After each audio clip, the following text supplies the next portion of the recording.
Wait, are you gaming? On a Chromebook? Yep. It's got a high-res 120Hz display, plus this killer RGB keyboard. And I can access thousands of games anytime, anywhere. Stop playing. What? Get out of here. Huh? Yeah, I want you to stop playing and get out of here so I can game on that Chromebook. Got it. Discover the ultimate cloud gaming machine, a new kind of Chromebook. This episode is brought to you by Google. The Google Cybersecurity Certificate provides the necessary skills to begin a career in cybersecurity. Visit safety.google/cyber workforce today. Welcome back, everybody. First, I need to apologize for a mistake I made yesterday. I listed off some of the best colleges in Alabama according to U.S. News and World Report. And I went to say South Alabama, but South Alabama didn't come out. South Florida did. I'm going to blame that on talking too much college football over the weekend, if there can be such a thing. So especially to my buddies who've played ball there, go South. And I know y'all are Jaguars, and that's no bull. Today is Wednesday, September 20th, 2023. Born on this date, we have a couple of former NFL players. In 1970, John Copeland of Lynette played at Alabama and with the Cincinnati Bengals. And in 1973, Ronald McKinnon of Elba played on those great 90s teams at North Alabama and later for the Cardinals and Saints. Today, we're staying close to campus. We have a school system's math success, Alabama A&M demands regarding the Magic City Classic, and accusations that a fraternity hasn't really gone hazing free. I'm Mike Morgan, and we're down in Alabama.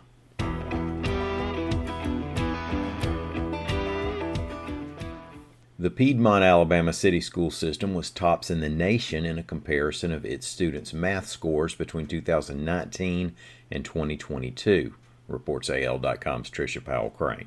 The report here is part of a series with the Education Reporting Collaborative. The Piedmont District has 1,100 students, and 7 out of 10 qualify for reduced lunch prices, so it's not a huge place or overly privileged place. As a matter of fact, some people in Alabama don't even know where Piedmont is. If you meet someone who doesn't, tell them it's up State Road 21 a few miles from Possum Trot. Everybody knows where Possum Trot is. Now, the years in question, 2019 to 22, were a peculiar time period given the education setbacks caused by COVID-19 and the related shutdowns and distance learning. Researchers believe that nationally, students tend to be around a half year behind in math. Piedmont Superintendent Mike Hayes said he doesn't think there's any world-shattering secret to their success, but he and others point to the way they've made a priority out of gathering and analyzing student data. By making the school days a little longer, math teachers have spent more time pulling data and carving out data days to meet with each other and figure out areas of need. Then they're able to spend more time on areas where students need some extra focus. Now, there's a lot more on this subject you can read in that story at al.com/education. The future of the Magic City Classic, the annual football game between Alabama State and Alabama A&M at Legion Field and the hub of a week's worth of cultural events in Birmingham every year, is as murky as ever. The past year has included tense negotiating among the city, organizers, and schools over future classics.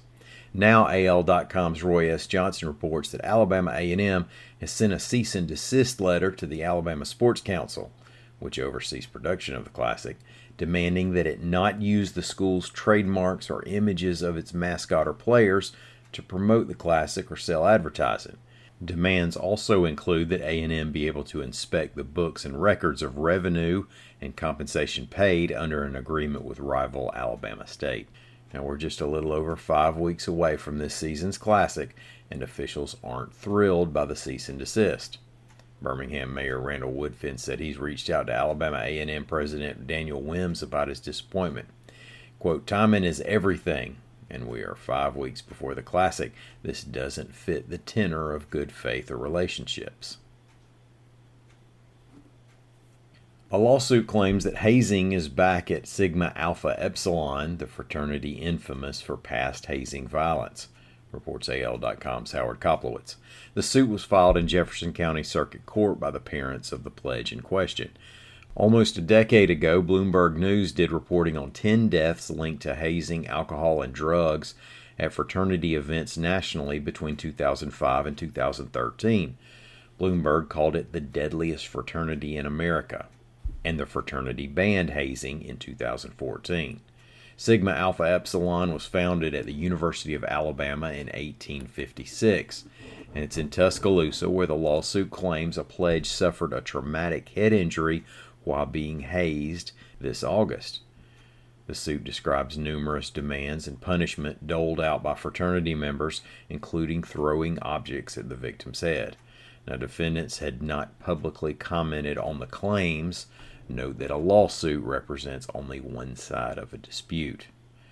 Thank y'all so much for listening to us. We're going to be back again tomorrow. Until then, y'all come by and see us on the internet. We're at AL.com.